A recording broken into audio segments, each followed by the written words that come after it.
Jason's Birds by Coven YT 2950 and Legolin 3791. Chapter 9. Tim. He was doing quite well before Jason started to not act as much of an asshole, as unlikely as it seemed. Jason got sick to his stomach when he saw Penguin and Scarecrow's corpses, his mind imagining every horrible way they could have ended up like that, with a gun pointed to his head. Would Jason have tortured Penguin, cutting off his fingers and eyes before he burned him? How many did Jason kill to get to him? And Scarecrow, did he suffer as much as Tim with his own fear toxin? For it to have any effect on him, Jason must have injected the new strain in high doses in him. How much time did he pass like that before killing himself? What did he see that pushed him to the point of ripping his own eyes out? Tim knew he would have gotten stuck in that familiar cycle, and it wouldn't help anyone if Tim let the guilt corrode him, so he blocked his emotions. The corpses motivated him to start planning how to save Freeze, to not rely on Jason's promise, which meant he had to get access to Jason's phone, so he could find Freeze's location and send it to Oracle. And it would be easier to take a crocodile's food from him than to get it. Tim had experience to know. Then, if he was successful and had time, he could immediate the panic button signal, so it didn't matter how well Jason hid this place. Bruce and Dick would find them, and they would be able to help Jason. It was a good plan, with some execution problems, but the best Tim could come up with at the moment. That's why he didn't intend to relax like that. Of course, Freeze's life depended on his good behavior in Jason's eyes, so at the same time, there was the possibility Jason was lying, that Freeze could be already dead, and that video was just a recording, or that it didn't matter what he did. Jason would kill the villain anyway, in the end of the day. He had to focus on what mattered to stop the last option from happening, if the first one wasn't real. And after his humiliating fall inside the standing shower, all he wanted was to end it all already. So Tim agreed to Jason's offer, not having any hopes to feel safe or comfortable, like when Dick washed his hair. He didn't even think that was possible. Not with Jason in the same room as him, with his hands on his hair, making it so easy for him to do like he did that night, and pull Tim's hair until he screamed. That really hadn't been his best moment. So he didn't let his guard down at the beginning, for his credit. Tim was tense, constantly glancing at Jason and holding the edge of the bathtub tightly. He could hear his heart beating faster, not being able to stop his mind from projecting images of torture, preparing himself for the pain, which, surprisingly, never came. Jason just finished slowly spreading the shampoo through his hair, washing it and then passing the conditioner. He massaged and scratched his scalp, gently. Tim ignored that as he could, trying to not surrender to the stupid little voice in the back of his mind, telling him that Jason wouldn't break his promise, that he cared, or he wouldn't have offered. Because he knew the truth. He experienced it. Whatever Jason was doing here, his words, his creepy and weirdly caring behavior, it was a result of the unexpected return of the pit, combined with Jason's trauma over Robin's being hurt. Just that. Tim had been a fool many times before, and he really wasn't in the mood to be one again, and not with Jason. He just couldn't. But why did it have to be so good? Tim knew he was relatively touch-starved. Okay, maybe he was really touch-starved. It had been months since someone truly touched him. Alfred, to be specific. It was just a short hug when he went to the manor, in secret to get his stuff, and Alfred caught him. But he remembered well how he melted and inclined to Alfred's touch before he realized it and forced himself to let Alfred go. The adrenaline and fear had stopped him from doing the same with Jason until now. The constant anticipation of the worst allowing him to control himself. But that was the first time Jason had been kind to Tim since, well, always. He expected everything, from Jason roughly washing his hair, to him pulling some strands out for fun and coming up with an excuse for it. Nothing like Dick.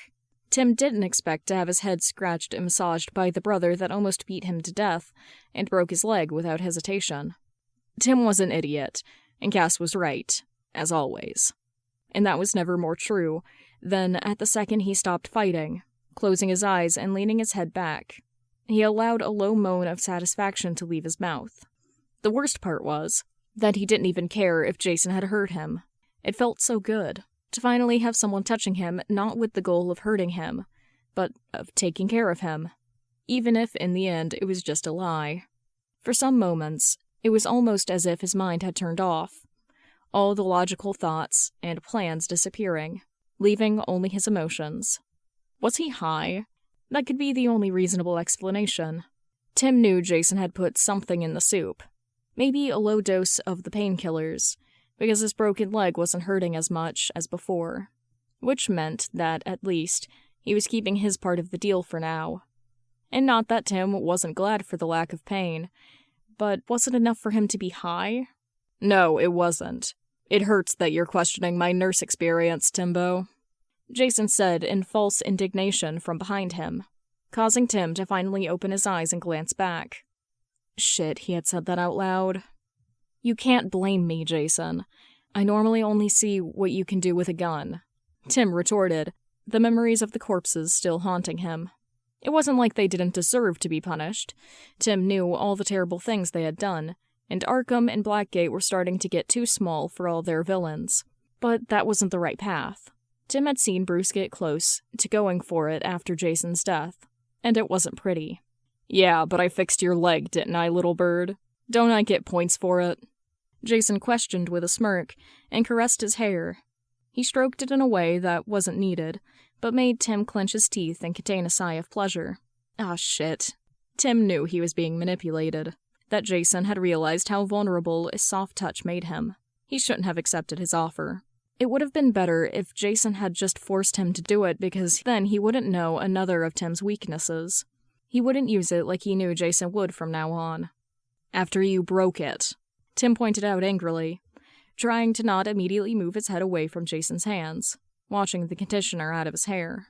He was divided between his anger of the returning pain and his understanding that it wasn't Jason's fault, but the pit. It was hard when someone he always admired and loved kept being the cause of his suffering. Unintentionally, and sometimes intentionally. That's just a little detail. I thought we got over it, Timmy, Jason said humorously, rolling his eyes. A little detail. Tim didn't consider it a little detail. It still doesn't count, Jason. Tim snorted grumpily. I think it does when it's the difference between you being able to be red again and not, Timbits. Jason scoffed and got up, almost as a vengeance, forcing Tim to contain a grunt of unsatisfaction, which was certainly perceived by Jason by the smirk on his face. Was he really that easy to manipulate? Tim was trained by Batman and saved the same. He survived Roz and his creepy obsession over him, but some head scratches from someone that didn't even like him messed with his mind. His body truly wasn't cooperating this time.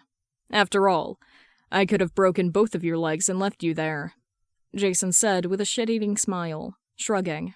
He froze for a moment, the hint of a threat on Jason's tone scratching the remembrance of the tower. But Tim was capable of allowing the logical part of his mind to deal with it, realizing what Jason had said by what it was. A fact. But you didn't, Tim stated confusedly, and turned his head, staring at Jason, who was grabbing 2 towels and stopped in the middle of the act with his question. That was the main point about everything Jason had done until now. Why? Yes, I didn't, Jason said thoughtfully, not facing Tim for a few seconds. It was almost as if he didn't understand it as much as Tim didn't. But then, Jason seemed to get out of his stupor, looking at him and giving a side smile. And what is that for? He questioned rhetorically. Oh yeah, because a dumb bird let himself be caught by Freeze. Really, Timmers? The fucking popsicle? You could do better. As if he didn't know he could, but it wasn't fair. First, it was just one villain. Then there were the second and third ones appearing in the best moment ever because Tim was a really lucky person. It wasn't just him, okay? It wasn't my fault. Tim whispered, annoyed, looking away from him for a moment and feeling heat rise to his cheeks. Wait. Jason knew there were 3 villains. That was why he said, the other 2, before showing Penguin's and Scarecrow's corpses. He found out they were the villains that captured him, and even though Scarecrow could be easy to track down by the presence of the fear toxin, how did he know about Penguin? But why am I justifying myself to you? It's not like you didn't know that. Tim snapped and raised an eyebrow. You're right, little bird. But if it makes you feel better, I didn't put a bullet between Penguin's eyes when he told me what had happened. I fucking wanted to, but I didn't," Jason said casually, as if he was just talking about his day and not about murder. That meant the pit wasn't back before it. Jason didn't break the deal at first, only after he rescued Tim. He had been the trigger. Great, another thing for him to blame himself for. Then why kill him and Scarecrow, Jason? I saw how you looked at Bruce when you found out he was alive. Tim couldn't help but shout, because he was there. It was perfect. They were perfect again. Jason, Bruce, Dick, Alfred, and Damien. They were all reunited again, as he watched them, and Jason was truly happy about Bruce's return, even though he pretended he wasn't. Tim could know he wasn't really part of it, but he had achieved it. He made his family happy somehow, at least once. And now it would be broken because of him. They did worse things than hurting me, and you killed them for it. I'm not even Robin anymore. Tim stated, not as firmly as he wanted, his voice breaking in the end. It was just the truth. He had moved on, taking in the pain, and became Red Robin, supporting and helping his family in all the ways he could from afar. But that would never stop hurting. You're the smartest, dumbest genius I've ever met, little brother. Jason laughed and approached him, crouching in front of him. But he didn't have time to say anything else because the sound of the phone ringing echoed through the room. Tim's eyes widened when he realized the sound came from Jason's other jacket pocket, not the one where the phone Tim had seen was. He watched Jason look away from him with a curious expression before taking another phone out of his other pocket. Tim looked at the screen, freezing when he saw the name on the screen. Dick. Chapter 10. Jason. Oh yeah, that's a hell of a surprise. Jason looked at the screen of his other phone, certainly not expecting Goldie to make that move. Or Dickie decided to call him without Dadbad's knowledge. Or they were making an attempt to track him, which Jason made sure would be useless inside his bunker. Either way, this would be fucking interesting. Hey, Timmy, look at me. Jason called out to his little brother, who was staring at his phone with a glimpse of hope and curiosity. Oh no. Jason didn't have time for that shit. I'll answer it if you aren't going to try anything. Okay, little bird? Jason questioned cynically, and held Tim's chin, forcing him to look at him, and not liking the fierce look he was given. Fucking stubborn bird. He was certainly intending to try something. Unless you want Popsicle's life expectancy to decrease really quickly. Do you, Timbo? Jason raised an eyebrow, satisfied when Tim said through clenched teeth, No, I'll stay quiet. Good boy. Jason praised him teasingly, and released his chin, patting his head and smirking at Tim's indignant look before he finally answered the phone. Hey, Dick, the actual Dick, Grayson. You missed Timmy's cries of agony. Jason greeted his older brother excitedly, glancing to see Tim's features contort in panic. Oh shit. By what he knew of his little brother, he believed what he said as much as Dick did. Jason's first instinct was to reassure the dumb bird, because he didn't do all that work to show him that he wouldn't hurt him for nothing. But maybe it would be better if Tim Bitts had something to think about during the call. That would stop him from doing something stupid, like was typical of him. After all, it wasn't like he wouldn't explain it later. Because contrary to popular belief, Jason wasn't a complete jerk. What? Tim whispered under his breath, causing him to roll his eyes and cover the speaker with his hand. The adults are talking, little bird. Jason reproached humorously, observing Tim analyze his body desperately, as if he was looking for any evidence of torture. It was a loss of time, but Timmy didn't know that. Don't do that, Jay, come on. You don't have to hurt him. Let me talk to Tim, please? Dick pleaded as soon as Jason uncovered the speaker and got up, turning his back on Tim. Huh. Now he wanted to talk to Timmers, but for 2 months he didn't even check on him. There was simply a sadistic pleasure coming from the pit to make Dick think he was torturing their little brother, when it couldn't be further from the truth. I don't know, Dickie. I'm having a lot of fun, and I think you don't have the right to ask for that. Wasn't I a good enough example of what happens when you leave robins alone? Jason asked acidically, with a side smile, glancing at Tim and seeing that he was paying attention to him with a frown. They should have learned, but they didn't. Not after his death, and not when Jason almost killed Timbo in the tower. Why can't they just fucking learn? It would make his life so much easier. Of course you were, Little Wing, and I know I don't have that right anymore, but Tim, he said, hurt and continuing in a shaky tone. He doesn't deserve it. Not again. Let us fix what we did wrong. I promise you that we will. Oh, he gave them that chance, actually. Too many chances. It wasn't Jason's fault that they fucked up, as always. Someone had to show them that actions, or the lack of them, did have consequences. Promises. Shitty promises, Goldie. Unfortunately, I don't trust you anymore to keep them. Jason scoffed and shrugged, facing Tim with a smirk. Some days ago, he would have trusted Dickie with Timbers without hesitation. Dick was the perfect older brother, always there for his younger siblings, including him. But he lost it the moment he let Tim get to the point Jason found him in. Jason wasn't going to make it easy for him to gain it back. No, not this time. Besides, Timbo is mine now. My little bird. And honestly, I'm really enjoying the amount of time we're having together. I think it'll be good for our relationship.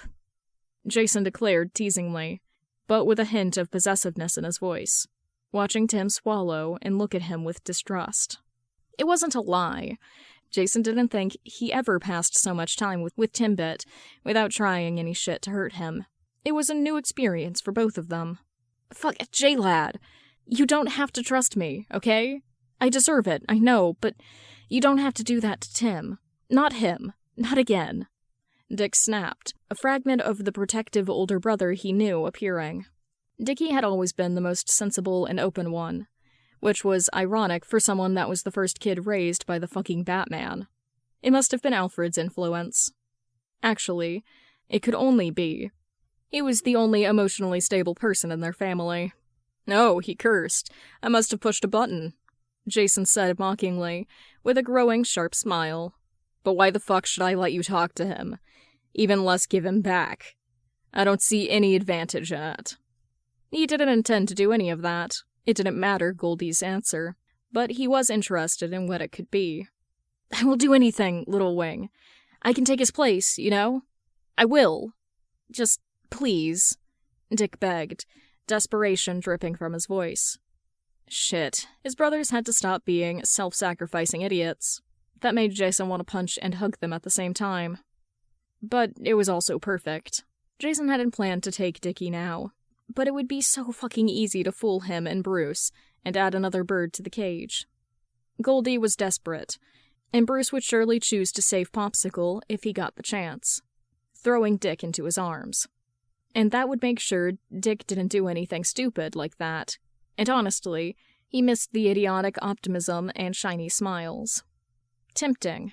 Too tempting. But it wasn't time. Jason hasn't gotten Timbers on his side yet, and even though he could use each one to keep the other under control, robins were tricky birds. And that gave him a better idea. Anything? Jason amusedly asked, with a dark smile, locking his gaze on Tim's and watching him have an existential crisis. He probably didn't have an idea of why Dick would offer anything to have him back. Jason could see the gears rotating inside his head. That was other shit that pissed him off. It wasn't enough for them to have pushed Timbits to the fucking edge, until he was afraid of them getting rid of him. They made Timbo question if they would come. No robin should ever question that. Tim hadn't, when Jason was beating the shit out of him that night. The little bird kept fighting, struggling, so sure that Bruce would come for him eventually. Just like Jason did that day. Until he saw the bomb timer and realized that the big bad bat wouldn't make it in time. Ironically, it was also the first instinct he had when he woke up in his own coffin. Even in panic, lost, scared, and desperate for air, his mind screamed in hope that Dad would still come for him. Well, he never did. But that dumb strength to stupidly keep fighting and hoping Bruce would come was something he respected a bit in Tim back then. It didn't matter how he still saw the new Robin as just a lazy, miserable version of himself. Now, Jason could feel the pit rising in a wave of fury against Bruce for letting that same bird get to the point he did. For doing what not even he was capable of after practically torturing Timbo. breaking him in a way that no crowbar ever could. Jason wanted to hurt him for it, until he finally did what was needed, and Dickie was his only way of doing that at that moment. "Anything, Jay," Dick whispered. "Fine," Jason said nonchalantly and shrugged.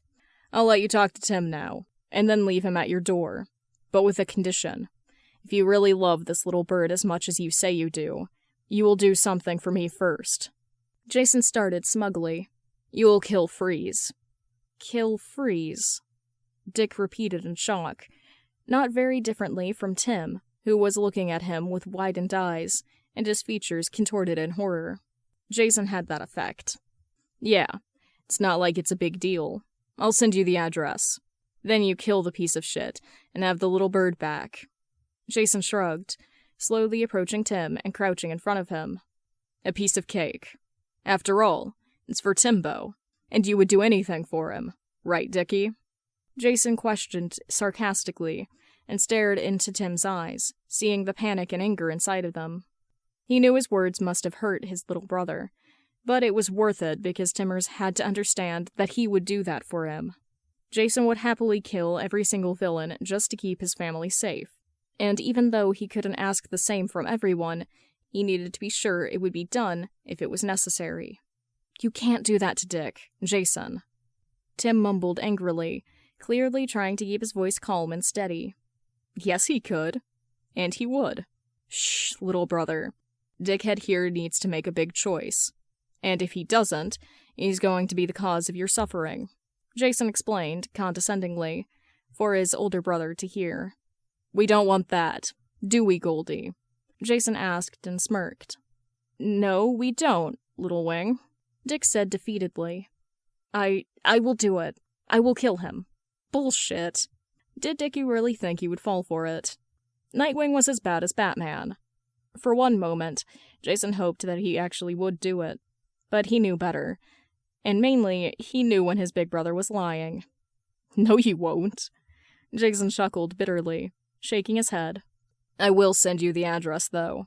I hope you get there in time, Dickie." No way he would, but that would give Goldie a shock of reality. The next time they saw each other, Jason would like to see the real Dick beneath. "Jason, no, wait!" Dick started in panic, but was interrupted by him. "If I were you, I would already be leaving the mansion. Popsicle doesn't have much time left," Jason said mockingly, about to turn off the phone when he remembered.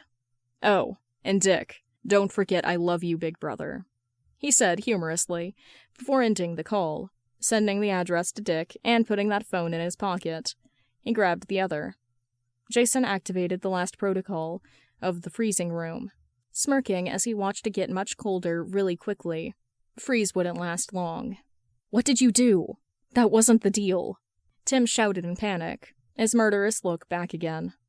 Damn, Jason loved it more than he should. It was like being threatened by a cupcake. A deadly one, but still a cupcake. "You're a smart boy, Timmy. I'm sure you know," Jason declared with a smug grin, and winked at him, turning his back on him. Jason headed to the other side of the bathroom, picking up a big towel. But then he heard it, the sound of someone breathless. He looked back, immediately seeing his little brother having what seemed like a panic attack. Fuck Jason. Chapter 11. Tim. He couldn't breathe. Tim couldn't breathe. It happened again. Again. He couldn't save anyone, ever. And now he would die, as he had lived, with nothing he did mattering. His breath hitched at the thought. But it was like the air in the bathroom had vanished, and there wasn't enough of it left to fill his lungs. It was his fault. He would die, and it was all his fault. Blood thundered in his ears, and his eyes widened, tears beginning to fill them as his heart raced, panic and sheer terror infiltrating and suffocating his mind. He needed to breathe. Tim didn't want to die. He knew he deserved it, that all he was good for was to be a hero, but he couldn't be one if he couldn't actually save anyone. But Tim didn't want to go. Not yet. Tim couldn't help but fall to the side by the lack of oxygen, his body going under the water without his permission. His limbs disobeyed him, as the water started to fill his lungs instead of air. He was drowning, his chest starting to ache and pressing his heart. helpless, uselessly moving his body to try to emerge and breathe again, but not being able to.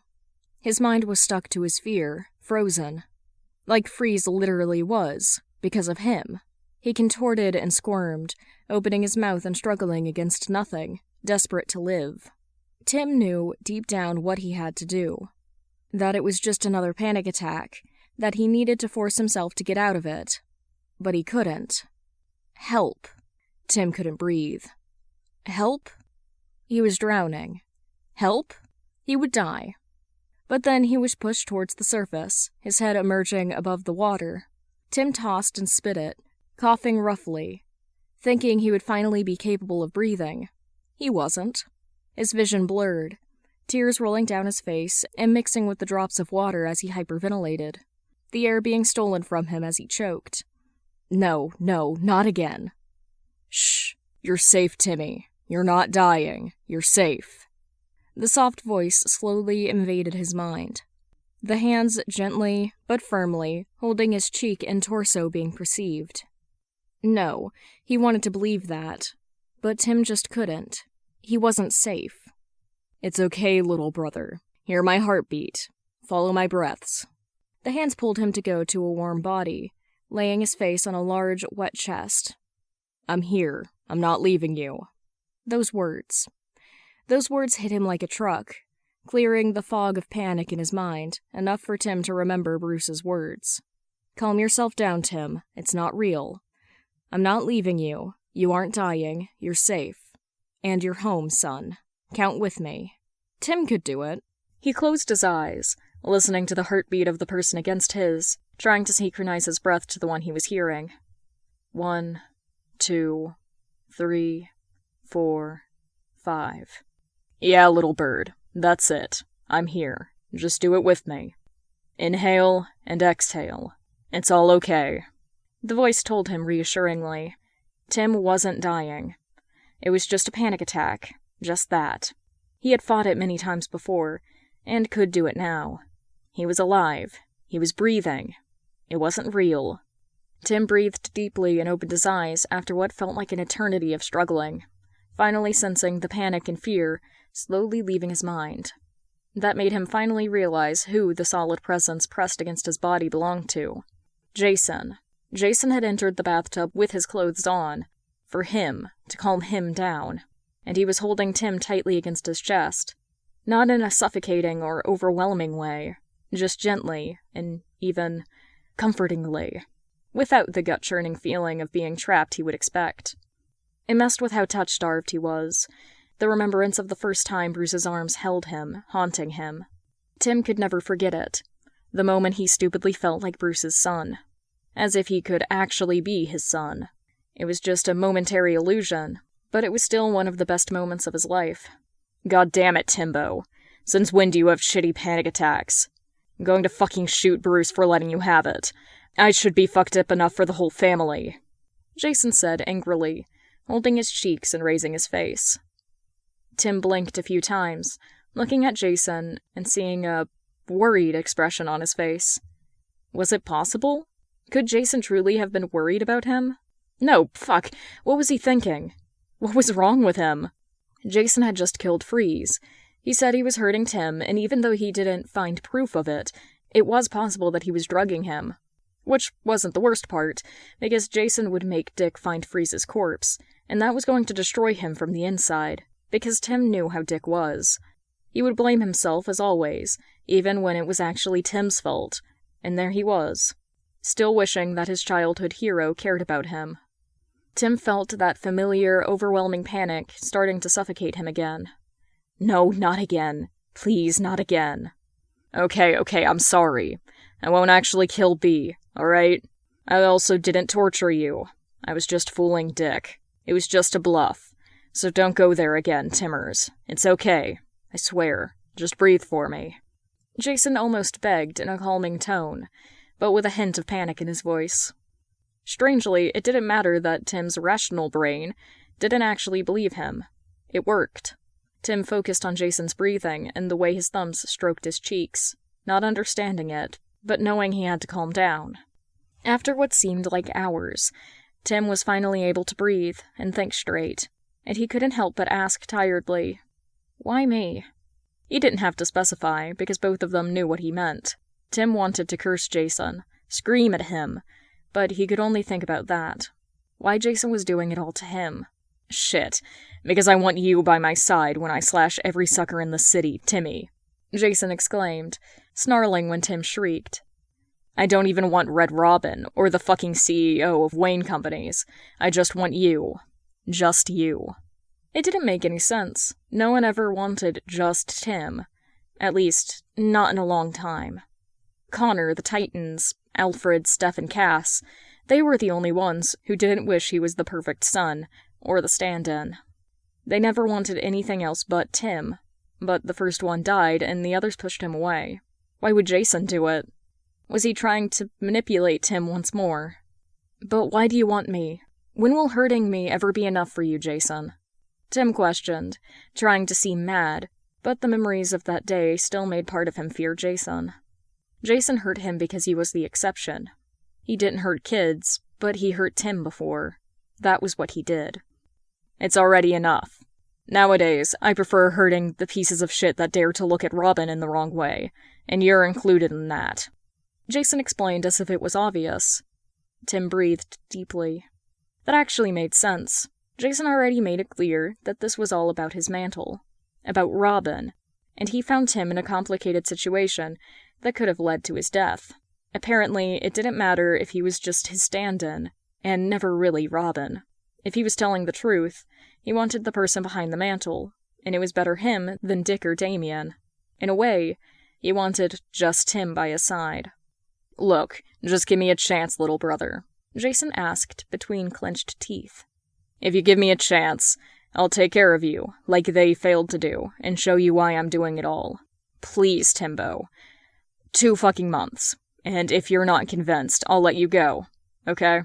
Jason looked into his eyes, a pleading glimpse inside them, alongside a flash of the green of the pit. Did Tim really have a choice after all? Probably not, but Jason wanted him to believe he did. And anyway, his stupidity caused it all. It was his fault. His responsibility. Jason saved his life, for possibly dark reasons, but that was a fact he couldn't deny, and in the end, Tim could have been, even if involuntarily, the trigger necessary to bring the pit back. Did Jason know it was back? If he didn't, that could be Tim's chance to make him see it. If he did, and wasn't fighting against it, then revealing that he knew the pit was back could be risky. But honestly, did it matter? Tim felt numb in that moment, looking into Jason's green eyes, and feeling the warm water slowly get cold.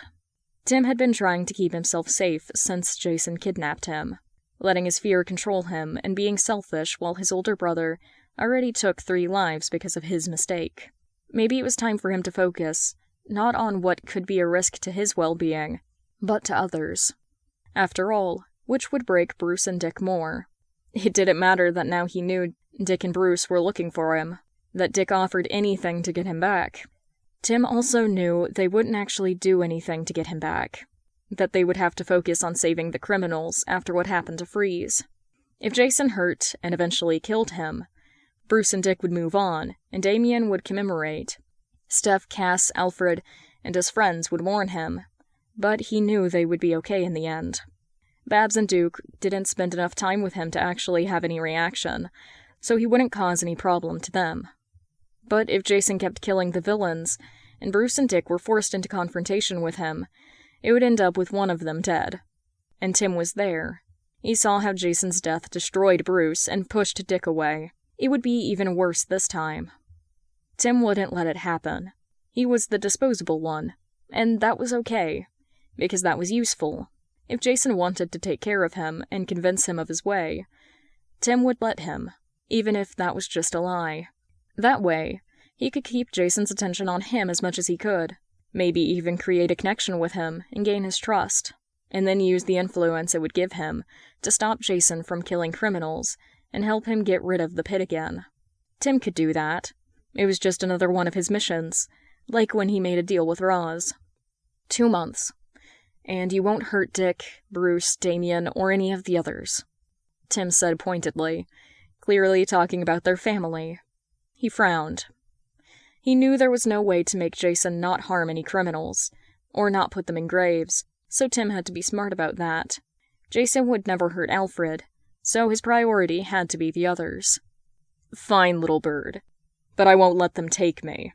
So, I promise to, at least, not shoot them when it happens. Jason smirked and rolled his eyes, as if it was an effort not to do that. Tim didn't know if that was pretending or not, but there was something that he hadn't realized before. Something he missed, and that was bothering him at the moment. "Why didn't you call me replacement since the first time I woke up, Jason?" Tim questioned confusedly. It seemed a pointless question, but Tim didn't care. He had to know.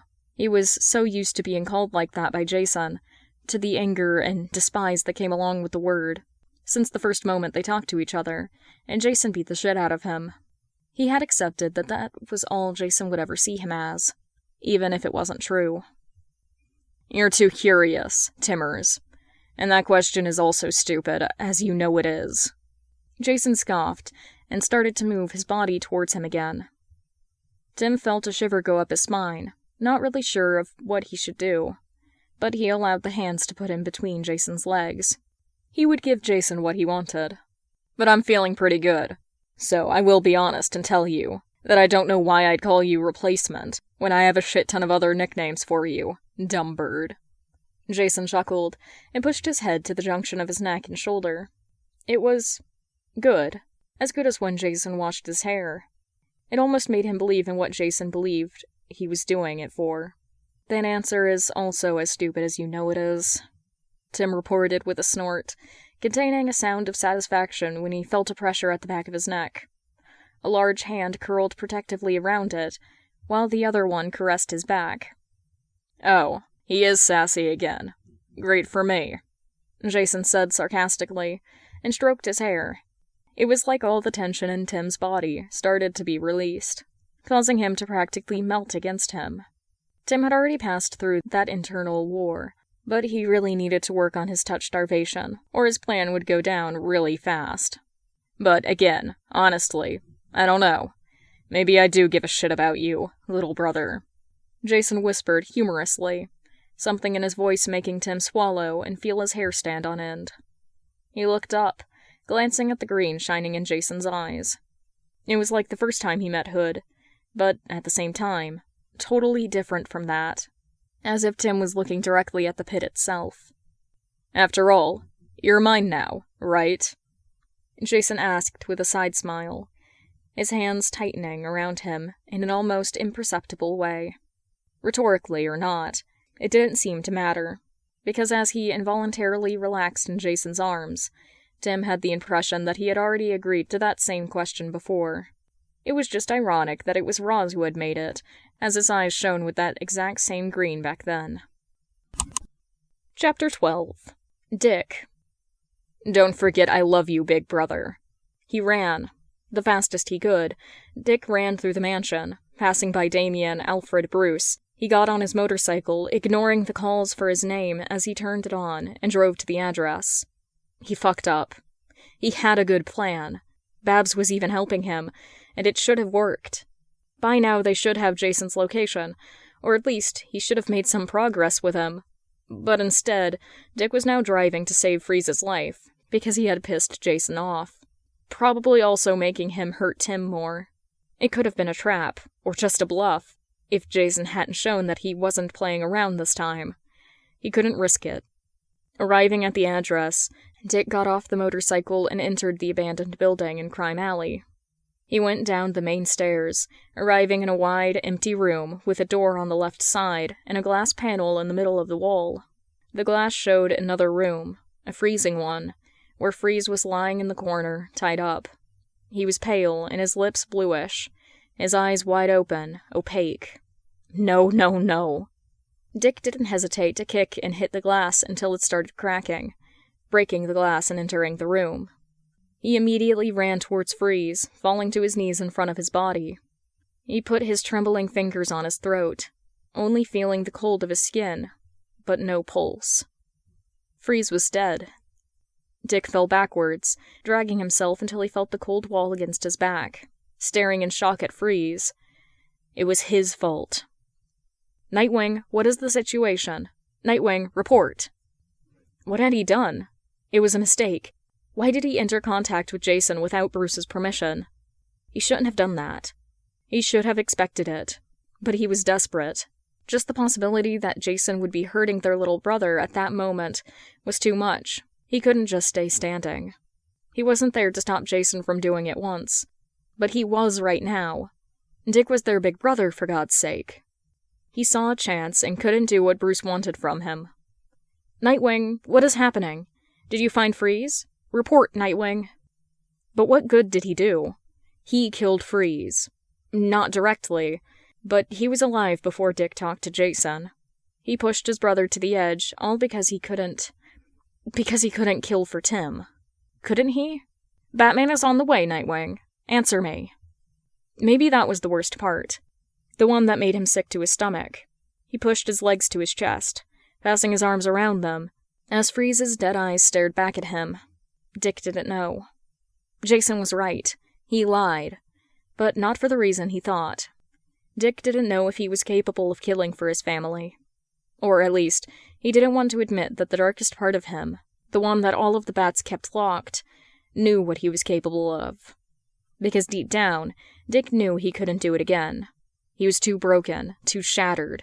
But he was the last one he could take.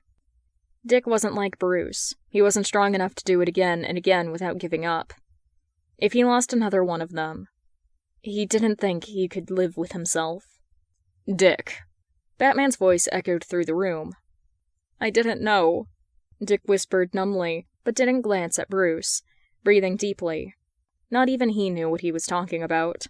It could be about the fact that he had no idea Jason got Freeze before calling him, or that he didn't know what he would have done if Jason accepted his offer. "Don't forget that I love you, big brother. You couldn't have." Bruce, this time it was his real voice, said in a parody of what should have been comforting. Dick wanted to laugh, but he didn't think he could without starting to cry. "But I should have, right, V?" Dick questioned bitterly, with a scoff, keeping his gaze down as he heard Bruce's steps approaching. Silence. It was enough of an answer. "Oracle informed me about your plan," Bruce said calmly, clear in what he meant. "Report." "I called Jason. He answered, and Oracle tried to track him down. We talked. I tried to dissuade him, and..." Dick closed his eyes for a moment and clenched his teeth, opening them. "He said that he was torturing Tim." "Said? You don't believe he was telling the truth?" Bruce concluded. Or you don't want to, wasn't spoken, but it wasn't needed. "Don't forget that I love you, big brother." I'm not sure yet." Dick sighed, reasoning. There was no evidence that Jason is truly hurting Tim, as he claims. He didn't offer any, even when it was clear that Tim was close enough for him to make him scream for me. And I don't know what you think, but he seemed pretty mad at us for neglecting Tim, so it's possible that it's just a bluff, or not. Strangely, that wasn't how Dick felt during the call. A part of him knew that Jason wasn't hurting Tim, daring to even consider that he didn't want to. But he could. That was the problem. Jason could threaten Tim's life, however many times he wanted, and it could be a lie every single time, but he still had the means to do it. Tim was at his mercy, and, in a way, so were they. "But you took it seriously," Bruce stated. "What happened?" "He said that if I wanted to talk to Tim, or have him back, I had to do something for him."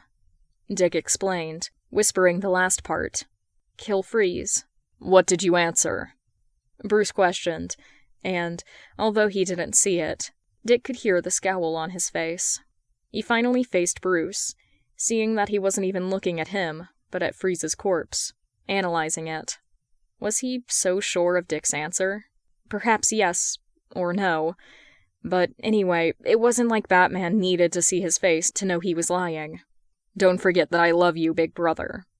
"I agreed to do it," Dick said calmly, watching a small contortion in Bruce's expression, but ignoring it as he continued. It was the only way to know where Freeze was. He shouldn't have to feel like he was explaining why he agreed to it, but there he was. Dick knew how Bruce's trust worked, more than anyone, and it wouldn't matter how many times he proved he was worthy of it. Bruce's paranoia would always drive him to suspect, to analyze deeper. It was just who his dad was, what made him the hero he was. And maybe Alfred was the only person in the whole universe that was immune to it. But never him. Never any of them. At least there was someone. What went wrong, then? Bruce questioned and crouched down, stretching his arm out and closing Freeze's eyes with his fingers before getting up. Dick could clearly hear the disappointment dripping from Bruce's voice, like he had so many times. It was normal already. But it didn't mean he was used to it, and he didn't think he would ever be. Jason knew I was lying, Dick answered, averting his eyes. He got mad and said he would send the address. Then he turned off the phone, and here I am. Babs wasn't able to track him down. You should have told me, son. Bruce faced him, crossing his arms. Son. It was just a word, but it always hurt more when Bruce called him that. It wasn't as simple as Batman disappointed with his Robin, which was something he could take any day. It was Bruce disappointed with him. But what could he have done that Dick couldn't? It would have just been worse if he was the one to talk to Jason by the way his brother seemed mad at him again. And this time, Dick couldn't disagree with him. He was wrong too. He should be better than Bruce in this whole emotions thing, and he was the one to fuck up first. I know, but can we please just focus on what matters, B? Dick asked in a begging tone, but with a fake side smile, supporting his weight on the wall as he got up. Bruce observed him, his look softening and his arms moving, causing Dick to frown. For one moment, he thought that Bruce would hug him. After all, he knew the signs. He was the one to approach Bruce and hug him when he arrived at the mansion, and after that, it just became normal that every time he was mad, Bruce would comfort him like that. But then, the moment passed, Bruce clenched his teeth, looking away. I will call the police and explain the situation to Gordon. You can go. Bruce ordered, but glanced at him and whispered, Dick, it isn't on you. Yeah, that was it. Dick smiled sadly, because if Bruce wouldn't show any real emotion, it was his job to do it for him. Of course, B. See you at home. He snorted as he left the building. It isn't on you. Don't forget that I love you, big brother. The last phrase was stuck in his head, like a tattoo, because, as insane as it was, Dick believed it, but didn't believe what Bruce said. He really needed to go to therapy. Bruce. Entering the cave, sitting on his chair, and resting his elbow on the computer table, Bruce pinched his nose and sighed. Why was it so hard? He saw Dick there, clearly conflicted and suffering, but Bruce wasn't capable of comforting him. To hug him as he wanted, to tell him that it was okay and it wasn't his fault. To act as his father, but instead he stayed silent when he should have spoken, hesitating when he should have comforted his son. Bruce was disappointed in himself. What did he do wrong for Dick to have called Jason without telling him? He knew he wasn't the best at demonstrating care, but he thought that Dick would know that Tim and Jason were his priorities too, not only the villains. Master Bruce, I see you're back. Master Dick just arrived. He is in his room. Alfred greeted him as he walked towards him with a plate, the last part clearly being a hint for him to talk to Dick. But should he? It didn't go well the first time, and Bruce managed to make Jason hate him again, push Dick away, and let Tim get kidnapped again, all in less than 3 days. He didn't want to know how much worse it could get when the rest of his kids arrived. It isn't a good idea, Alfred, Bruce said tiredly, and started to type out on his computer, organizing his research based on the new information. It cost Freeze's life, but at least Bruce knew what to look for. 2 were a coincidence, but 3 different villains were a pattern. They all died in painful ways, which meant that it was personal for Jason, as was Joker years ago. He had to find the connection between Penguin, Scarecrow, and Freeze, and what they were doing to Tim. What happened on the night Tim was captured that triggered Jason? He didn't trust Jason's words, not in the state he was in, but he knew that his 2 sons didn't quite get along. What was done to Tim that caused such a bad reaction from Jason? Could he have been telling the truth about what Tim said because of the fear gas? I ask myself when it will become a good idea for you, Master Bruce, Alfred commented politely, but with that reproachful tone that meant he was mad at him. Bruce stopped typing, facing Alfred with a frown. What do you expect me to do, Alfred? I would like you to communicate your feelings to your kids in a healthy way, but I am well aware that it would be asking too much, sir. Alfred answered, and put the plate on the table, preparing his tea. I only believe that they would benefit from some comfort and guidance, mainly Master Dick, at the moment. Bruce snarled, knowing that Alfred was right, but it wasn't as easy as he made it seem. The last time he made an attempt to show how he cared for them was during his talk to Jason, and it didn't end well. He was better at being Batman, in guaranteeing their safety, and trying to keep them from trouble. And now, he was starting to realize how bad he was at that, too. I tried, but I don't know what to do. Half of my kids despise, hate, or can't stand me. The other half are across the world, or in another city, and are just coming back to save their brother. Bruce grunted, not even mentioning the fact that he had to protect half of Gotham from his son's fury. What a shock, sir. I'm sure no one expected that. Alfred said ironically, the suggestion of a smile on his face. What do you mean, Alfred? Bruce asked with a scowl, but not daring to not accept the cup of tea that Alfred handed to him. Looking back, there were many things Bruce would have done differently as he raised his kids, but in the last years, he had been trying to be a better father. I have seen you struggle, Master Bruce, but I'm afraid to tell you it will be necessary far more than that to give your kids what they need. Master Jason and Master Tim are good examples of it. Alfred explained with a sympathetic expression, as if he knew something that Bruce didn't, which was always true, but he couldn't see it now. Bruce was there for Dick and Damien after he came back, guiding his youngest son and helping his oldest to adapt to his life in the mansion and Gotham again. He was always happy to receive Jason at any moment, trying to pass more time with him and enjoy the days or nights that Dick convinced him to stay. About Steph, Cass, and Duke, he kept in contact and made sure to find cases that would need their help, so he had an excuse to talk and check on them. And Tim, he admitted he could have done better, but he gave Tim the space and privacy he needed, waited for when his little Robin would approach him of his own will. Bruce knew he wasn't the best father in the world, but he was fighting to be one for his kids. Did Alfred mean what he thought he did? Are you saying that this is all my fault, Alfred? Bruce questioned, frowning. I think I was pretty clear, sir. I don't approve of what Master Jason is doing to Master Tim, but you should start trying to see it from your kid's point of view, not from the man that dresses as a giant bat and haunts Gotham's night. Alfred advised with a raised eyebrow. Alfred had a point. Bruce sighed, hating how his butler always seemed to be right. He also didn't miss the way that Alfred didn't mention what Jason was doing to the villains. It wouldn't even be a surprise if he agreed with it. But Bruce loved and knew the man that was like a father to him well enough to accept that he didn't share his morals, mainly when it came to their family. I will consider it. Bruce breathed deeply and tightened his lips in a thin line, turning his chair and facing the computer again. You shall make an attempt to do it faster, Master Bruce.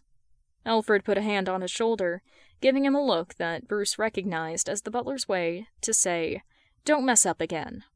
Because I don't intend to lose another of my grandkids by any means again, sir, Alfred warned, and moved away, taking the plate and leaving the cave.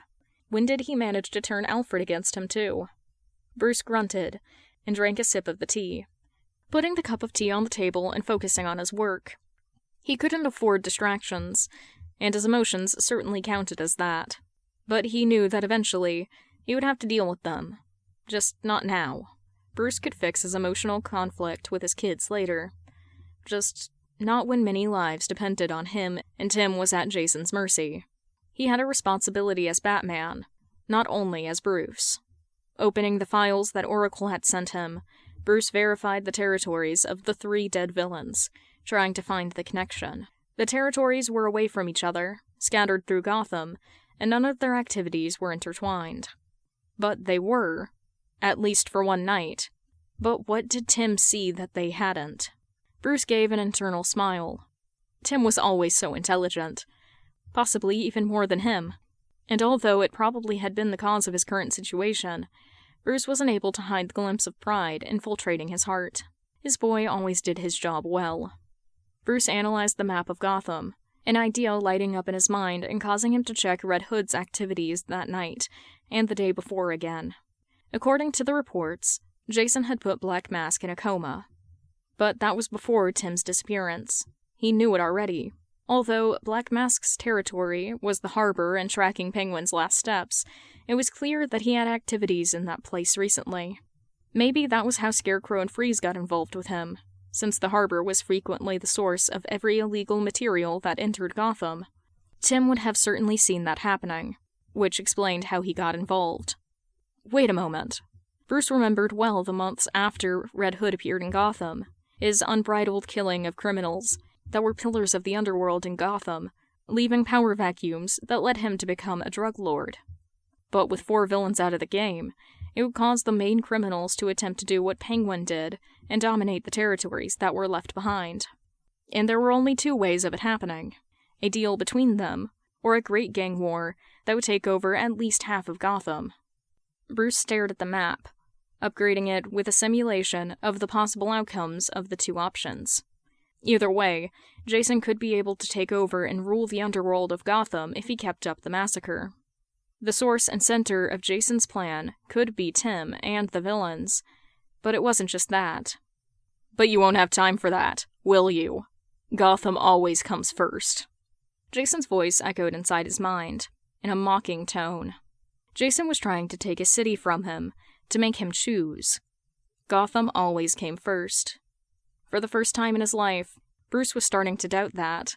It didn't last long, not with the many deaths that could happen in the next weeks or months, appeared in his mind. But Bruce could, and would, ignore the way his heart beat faster at the consideration that he wouldn't have to lose any of his kids again. To death, or worse, hate. He was Batman first, and Bruce second. It was always like that, and Bruce didn't know if his love for Jason and Tim could be enough to change it. He allowed a small part of him to hope so, as he passed the new information to Oracle to send to Cassandra, Stephanie, and Duke, and prepare himself to stop what would happen. Chapter 13. Jason. He walked towards the medical room, entering it and quickly grabbing the stuff he would need to change Timbit's bandages. After the incident in the bathtub, Jason dried himself and let Timmers do the same, taking off the cast cover before giving him new underwear to wear. He only left for a few minutes to take a quick shower and exchange his own clothes for more comfortable ones. But he didn't like to let the little bird alone in his room, even for so little. Not after what happened. Jason would never admit it out loud, but he kind of freaked out when he saw Timmy having a panic attack. Which was fucking stupid. He had enough of those to know how to react when it happened with another person. But he had no idea that it was possible with the kid. It shouldn't be. Fuck Bruce for being the worst dad ever and managing to be even worse when they needed him the most. Jason was pissed. No, he was more than pissed. Jason could feel the pit burning inside of him, screeching under his skin to spill some blood. Bruce's blood. The only reason he hadn't done that was because he promised Timbo, and his little brother needed him there with him.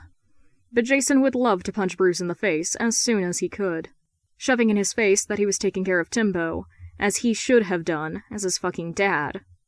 After all, that was the job that Bruce took for himself when he started collecting kids. It was the job that should always come first. Why did Bruce always have to put everyone above his own kids?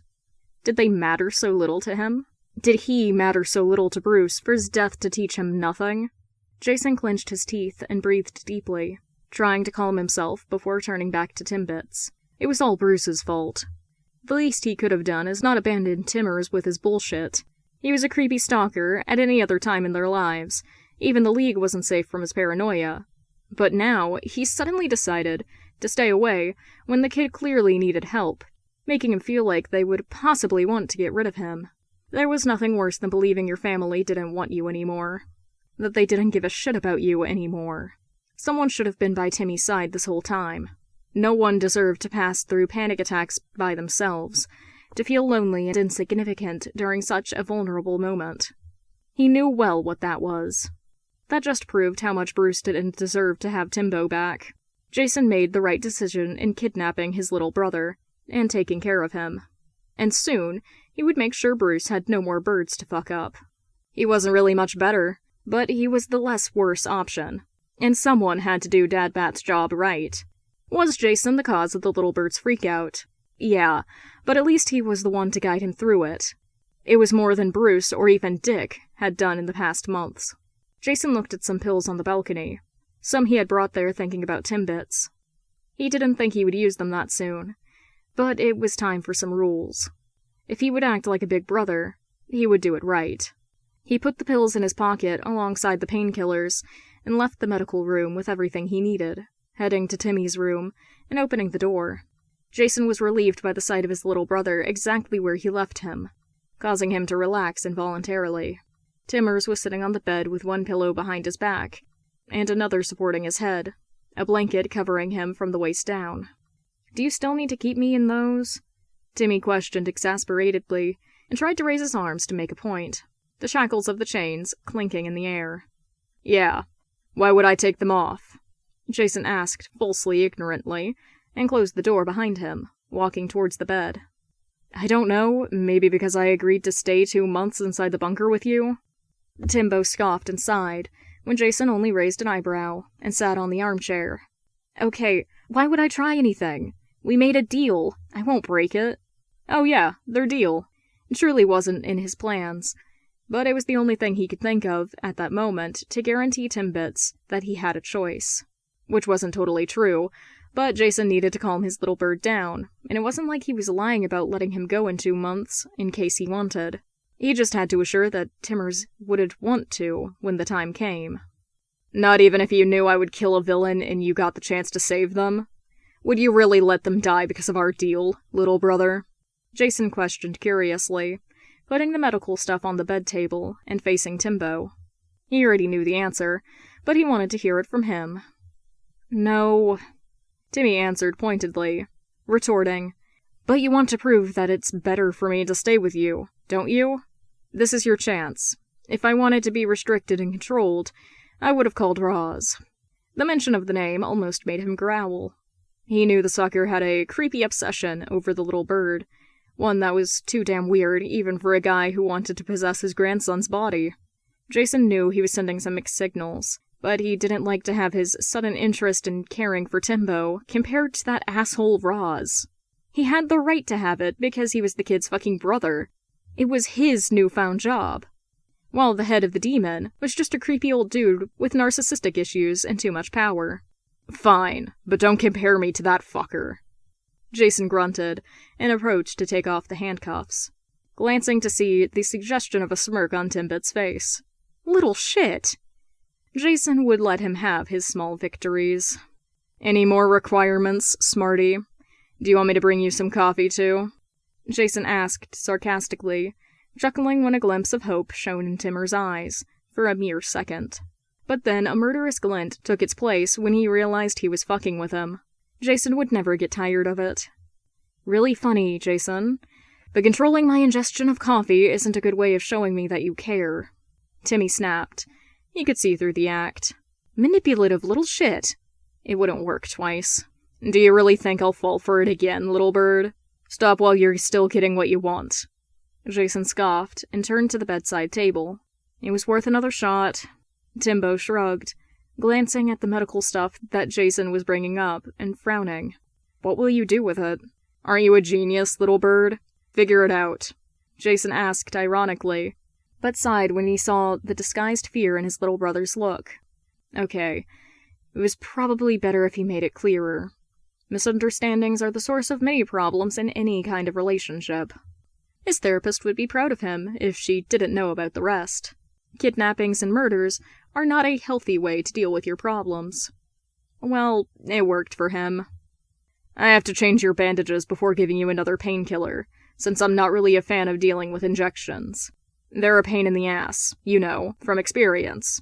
Jason snorted, trying to sound less threatening. He knew Timbits had a right to be suspicious.